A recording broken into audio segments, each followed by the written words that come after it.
Let's get going. Ready when you are.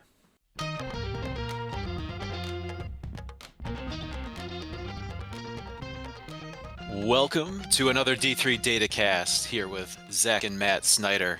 Matt, it feels good. It feels like we're kind of back in the saddle here, getting ready for the season. As far as what we're doing, it kind of feels like we're in season mode back here in kind of a weekly rhythm, actually looking at basketball stuff, putting together these episodes.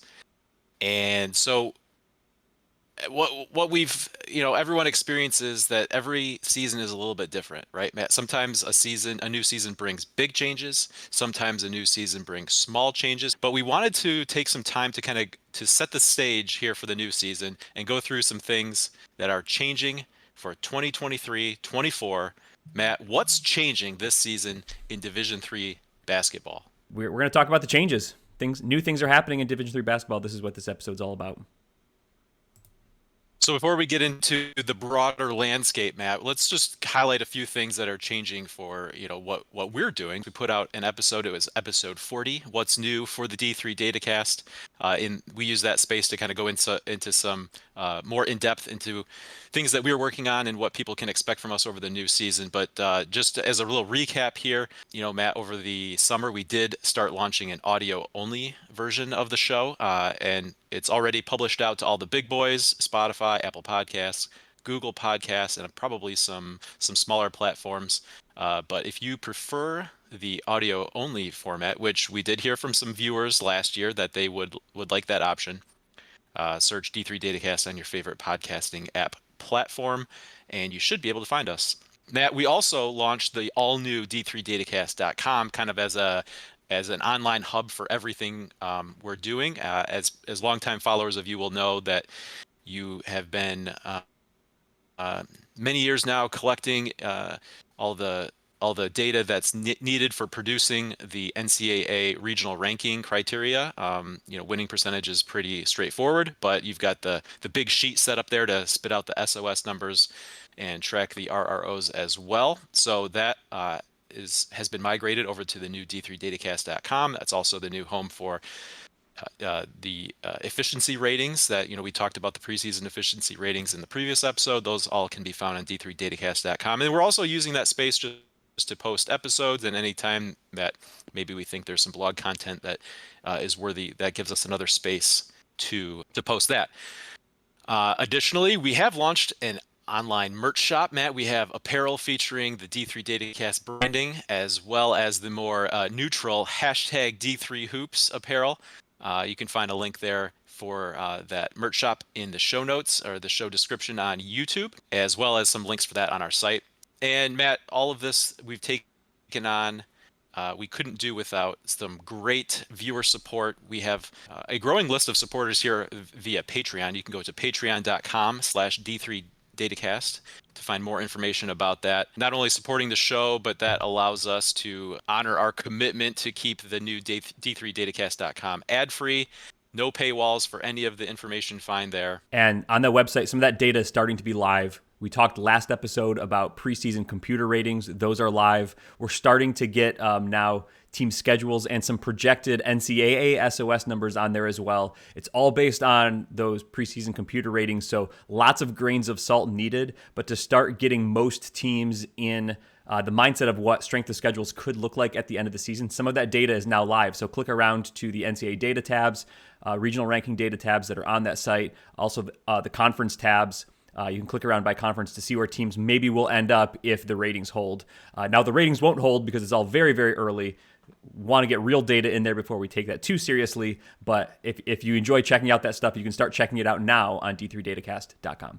All right, Matt, let's move into some of the season specifics here. One of the biggest topics that people are always looking forward to is what's the NCAA tournament going to look like? So we have some changes here in terms of the number of bids for each pool, and how the bids are allocated. We got confirmation on this because we had already a great QCast episode featuring Luke Flakurtzy, the head coach at Rochester, who is also the new chair of the men's basketball committee. And basically, he was able to confirm what we were expecting, Matt, in terms of the number of bids in each pool.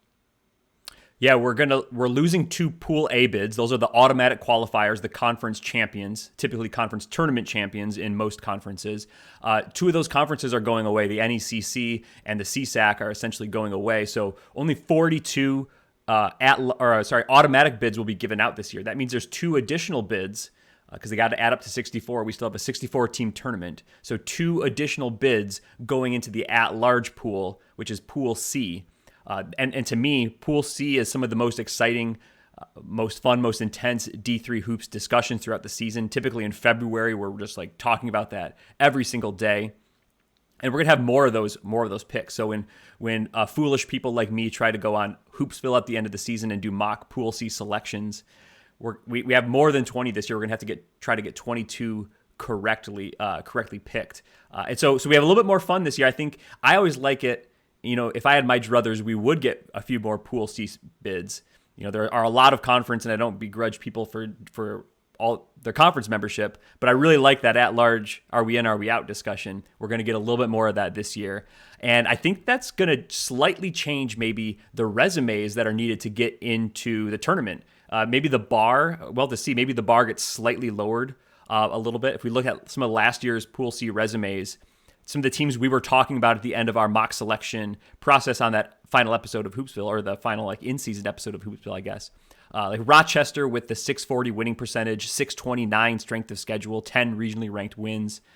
Utica, 846 winning percentage, 546 strength of schedule. Pomona Pitzer was kind of around there, 826 winning percentage, 535 strength of schedule. A team like UW La Crosse didn't make it with a 731 winning percentage and a 556 strength of schedule. I think they had 4 regionally ranked wins. They didn't make it. But if we had 2 additional spots last season, you probably get 2 of La Crosse, Worcester, Guilford, Claremont Mudd Scripps maybe. I think 2 of those teams end up getting in that were ultimately left out. And that would have been a huge deal to those coaches, those players, those teams to get into the tournament. So a little bit extra at-large national picture here this year. Also, the reduction in Pool A, I was trying to think about that. This could potentially lead to fewer bubble bursting opportunities. Now, the 2 conferences that went away, the NECC and the CSAC, weren't really bubble bursting conferences. They were one and done kind of deals. They were only going to get their Pool A team. So probably not, but you never know what's going to happen, and it's just fewer opportunities for conference tournament upset. So that's probably a minimal change, the bubble bursting opportunities, but something to think about when you have fewer conference tournaments going on and fewer of those automatic bids up for grabs. Yeah, the bigger impact probably comes when you're talking about a bubble burst being 1 out of 20, right? When there's only 20 Pool C bids, but being 1 out of 22. Yeah. So each one is a smaller percentage. And you talked about CMS being one of those teams that potentially could have gotten in with a couple more bids, and look at what happened in their conference tournament with Cal Lu getting in, right? So they, possibly had a bubble burst from their own conference. Yes. But yeah, last year even if those aren't directly coming from the conferences that lost the Pool A, yeah, you got more opportunities to still make it in, right, when those other conferences are bursting some bubbles. Yeah, there's a bigger cushion there. And last year we had so many of those bubble bursting results in conference tournaments that teams that we thought were safe ended up on the bubble. A team like UW La Crosse, who I thought had a tremendous resume and didn't get in. In a normal year, they would have been in already. And then in a normal year with 2 more bids, they would have had probably a safety net even behind them. So last year, even when I just read off some of those resumes, remember how many bubbles were popped at the end and how kind of far that bar raised as far as getting into the tournament. And that was kind of abnormal. So go back to kind of a normal year mindset and then add 2 spots. And that's kind of what we're thinking about this year. So opportunities for more marginal resumes maybe to be in the conversation this year than there was in the past couple of years. There's always going to be that discussion at the cut line, for the last 2 in, and then you got a group of however many that are up for discussion for those final couple bids. It's just that line moves down a little bit.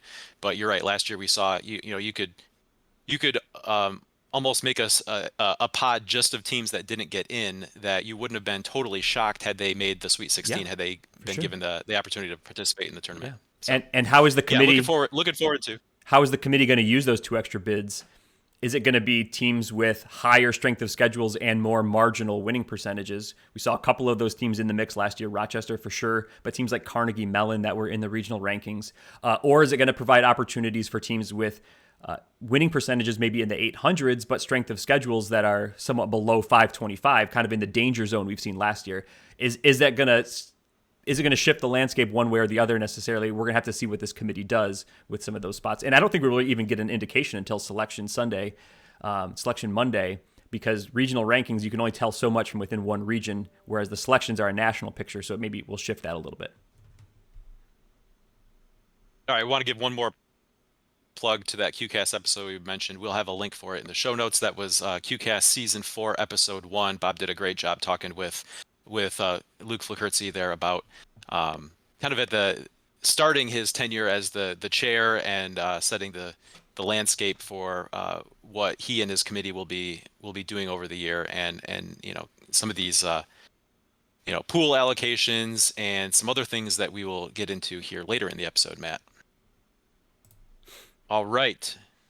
So every year it seems more and more, maybe even there's a little bit shifting with conferences and schools. So starting with some of the conference status changes, Matt, you've already mentioned some of those changes. Let's go through here, kind of the conference landscape.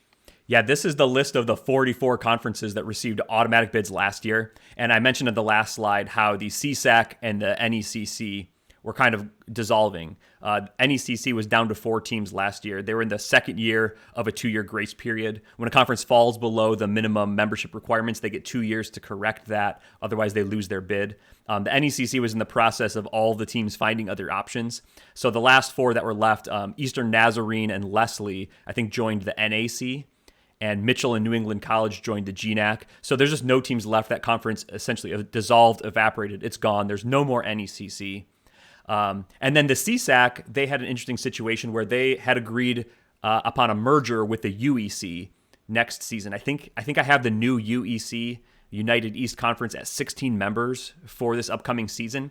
But that means the CSAC bid goes away. Each conference had their own bid. They're going to merge into one league, so they only retain one bid. So that's going to be under the UEC. CSAC is going to go away in name. And I think they said that the format, because 16 teams is a pretty large league, I think they said the format is going to be divisions, and that one side it was going to be the old CSAC and one side was going to be the old UEC. So they're going to kind of play in similar formats that they played last year. I'm sure there's going to be crossover games and the like. And then they'll probably have a tournament that kind of pairs one side against the other for the eventual champion. So that'll be an interesting conference to watch. And some of these changes, both with the NECC and the CSAC, it's going to change which region teams belong to. I think the NECC was a Region 2 conference last year, and so they're going to conferences that are maybe Region 1 conference. GNAC's a Region 1 conference. So I'm assuming that those teams are all going to become Region 1. The CSAC and UEC, one was in Region 4, one was in Region 5. And I think the UEC was the one in Region 4. So I'm assuming all those teams are going to be in Region 4 now. So it's going to change the regional structure as well, along with just some of our general teams shifting conferences that happens year to year. So we're going to have to look and find out. We probably won't get exact confirmation on the regions until we get the pre-championship handbook released, which is sometime usually in either November or December even. So right now, I'm just assuming for D3Datacast.com, like regional ranking purposes, that teams are in regions that the conference belonged to as of last year. Now, we could see entire conferences shift regions just to balance numbers. I'm not sure how they're handling that. But that's another thing to watch, is how is it going to change? Conference regional status changing along with conference membership status, something that could shuffle here. One conference not listed on this page is the CCS, the Collegiate Conference of the South. They are in year 2 of their 2-year waiting period for a Pool A. So they are a conference, but once you form a new conference, you have to wait those 2 years before you get the Pool A bid. They're in the second year. Now, there was some maybe doubt that they would be able to get that Pool A bid because they were having some membership number issues. But Zach, today, on the day that we recorded this, they just announced Asbury joining, and I think that will give them their I'm not sure if that's actually their 6th full member or their 7th full member for men's basketball. But either way, I think it puts them in a safe spot for getting that Pool A at the end of this 2-year waiting period. So I think they're good now. The CCS will next year get a Pool A bid, so that will probably detract one Pool C bid next season once the CCS fully emerges as a qualified conference. Yep, we'll go through that in next year's episode. Okay, I'll talk about. I'll wait 1 year. Yeah. But you're right with the CCS that Asbury joining at least makes up for Berea moving to the HCAC. Yes, right. So they have the 1-for-1 replacement at least there. So yeah, we'll see what happens from here. Matt, talking about the regions, we already know that Region 2 was a little underpopulated, right? So they had one less spot in the regional rankings. Region 7 was, you could say, overpopulated if you look at kind of the number of teams there versus every other region. So yeah, it'll be interesting to see once that handbook comes out to see what, if any, shuffling there has been, and if some of these moves maybe make an opportunity to correct some of those deficiencies or smooth out the differences between the regions, because there, at least as it relates to Region 2 and Region 7, there were definitely some. Yeah, I'm not personally anticipating any big changes, but who knows? Especially with this CSAC UEC merger, to me that kind of changes the balance that we saw last season. So it might be an opportunity for them to look at it. But I don't know what their cycle is for looking at rebalancing the regions. Is that something they consider every year? Is it only every so many years, or what? I'm not exactly sure about that. So let's look at the shuffle at the kind of high-level conference. Conference name only, but going down to conference membership, there are some changes that are noteworthy as well. Matt, first of all, just in terms of membership, we have the Mississippi University for Women, MUW, the Owls, becoming full members. They've completed their provisional process, and they are members of the SLIAC. Men's basketball also gains a team in Notre Dame, Maryland, becoming co-educational. So those are two, at least on the men's side, new membership, helping offset, Matt, 3 closures over this offseason: Cazenovia, Finlandia, and Medaille. Yeah, 3 closures, and then also at the bottom of the list, Sul Ross State moving to Division II. I think they start that provisional process this year, which I think the games against them will count for your regional data, SOS type things, but they won't be tournament eligible. So with the closures, the departure of Sul Ross State, and the addition of 2 new teams, I think it's a net minus 2 programs from Division III from last year. So it'll be interesting to see it in the future, in future years, with the potential threat of closures. Can the new membership addition keep up with potential closures? Is there any chance in the future we go down to 62 bids? We hope if we lose bids, if we lose membership, maybe that's a long ways away, that they do it in packs of 2, kind of like they typically added bids. So we'll see. I forget the number. We have to get down to a certain number of teams before I think there's a threat of fewer than 64 bids. But that would be a potential down the road. That's not happening this season, so I probably shouldn't talk about what's happening this season in Division III basketball. But just something to keep an eye on: how many schools close, how many teams come in, is something that I'm fascinated by. And then also we have some schools that are moving conferences, some shuffling in the MAC conferences as Lebanon Valley goes from the MAC Commonwealth to the MAC Freedom. Lycoming is making a move from the MAC Freedom to the Landmark Conference. Morrisville State goes from the UEC to the NEC. Salve Regina goes from the Triple C to the new MAC. Wells goes from the UEC to the AMCC, and Wilkes leaves the MAC Freedom for the Landmark Conference. Yeah, this is just kind of the normal conference shuffle that goes on every single year in Division III. You think Division One, there's a lot of conference changeover and teams coming and going. Division Three has that too, though not usually like a California team joining a Midwest conference very often. But there is more regional shuffling for various reasons, like maybe their conference footprint has changed and there's too much travel and they want to try to save a little bit of time and money and they're going to go to another league with a tighter footprint maybe. Maybe for a variety of reasons, another league might be more competitive or less competitive or more demanding on schedule or less demanding on schedule. There's probably a ton of reasons why a school might shift conferences, but it happens in Division III. And it's one of the things that, again, I like to follow. I need to follow because I run all these data spreadsheets and things that focuses or is that cares about what league a team might be in. So I'm definitely always keeping note on it, and I know you, the listener, want to be apprised of it as well. So that's why we're talking about it. And there's already a list coming of conference changes next year. So Yep. it's just something there's always, it seems like a handful for one reason or another. And so these are the ones that are effective for here the fall 2023. So Matt, that's a good summary of kind of what's changing in the Division III basketball landscape. But there's some things that are not changing that are worth talking about. Again, going back to that QCast episode we mentioned with Luke Fulkertzi, he also confirmed in that episode there are no changes to the primary criteria coming. No changes to the number of ranked teams per region. Right, we saw 7 ranked teams per region across the board, except for in Region 2, where last season we had 6. We should also note, Matt, there's no change to the number of regions, right? Yeah, That's something that right. has changed at different times. And then also in terms of the committee's work, as they go through in bracketing, there's still a 500-mile rule in place.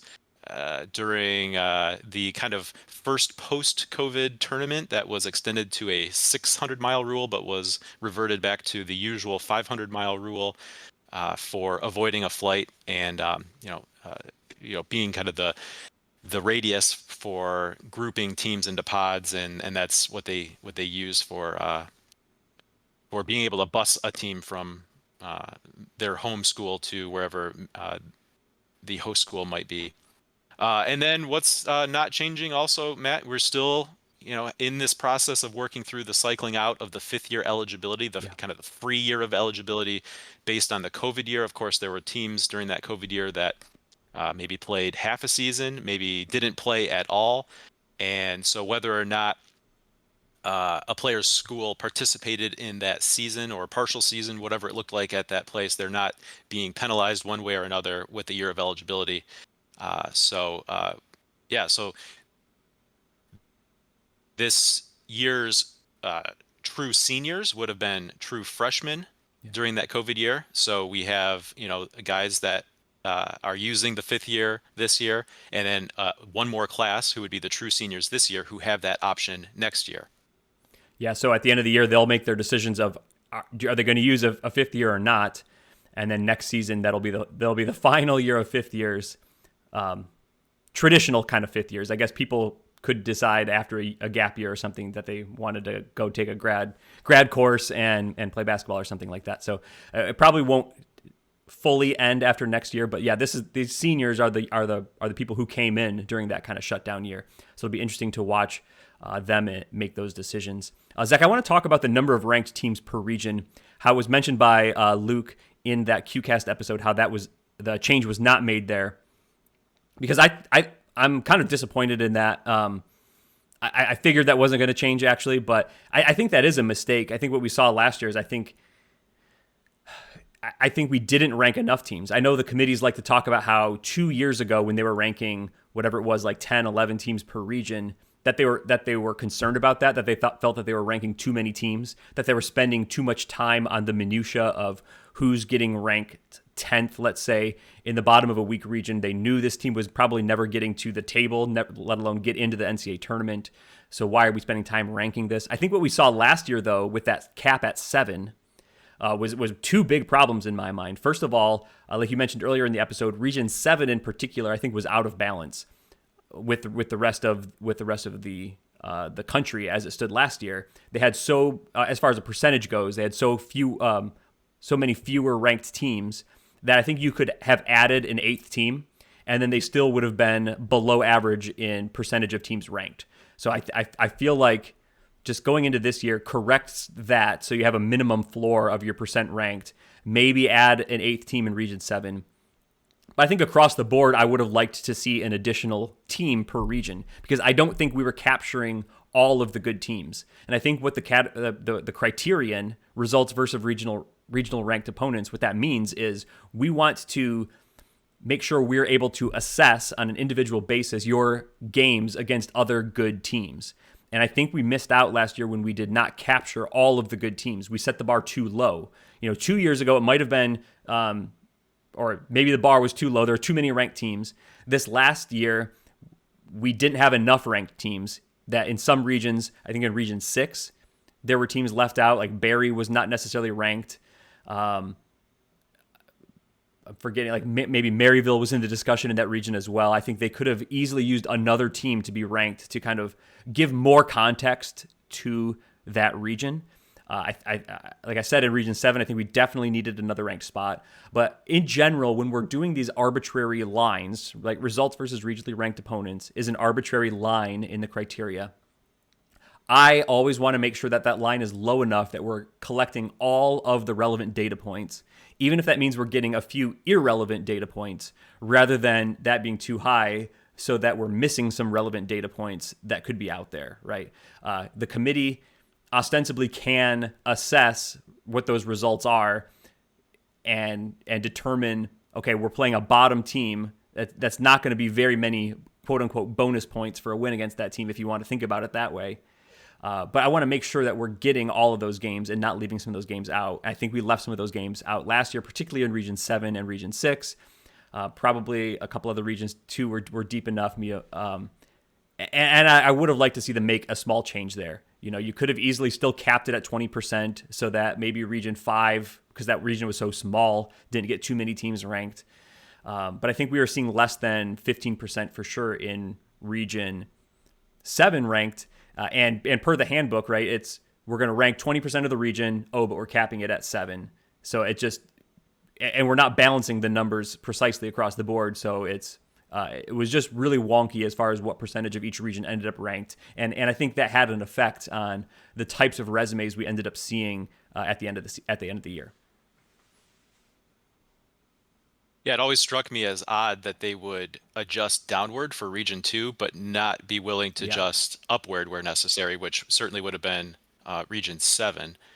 But also, I mean, we should point out there are certain decisions that are kind of NCAA Division 3 championship wide, and those decisions need to be made at the the overall Division 3 championships committee level. Like, this isn't something that Luke's committee would have latitude to say. We would get a better data set if we did this, rank this many teams here, this many teams there. So it's just important to note there's certain things that each individual sport has control over, and there's some things that are governed at the overall, division level. And I think that's definitely one of them, the number of teams ranked per region. Of course, different sports have a different number of regions just based on the number of teams overall competing. And so that looks a little bit different, but I want to say that the number of teams ranked is kind of a Division 3 overall thing across the board.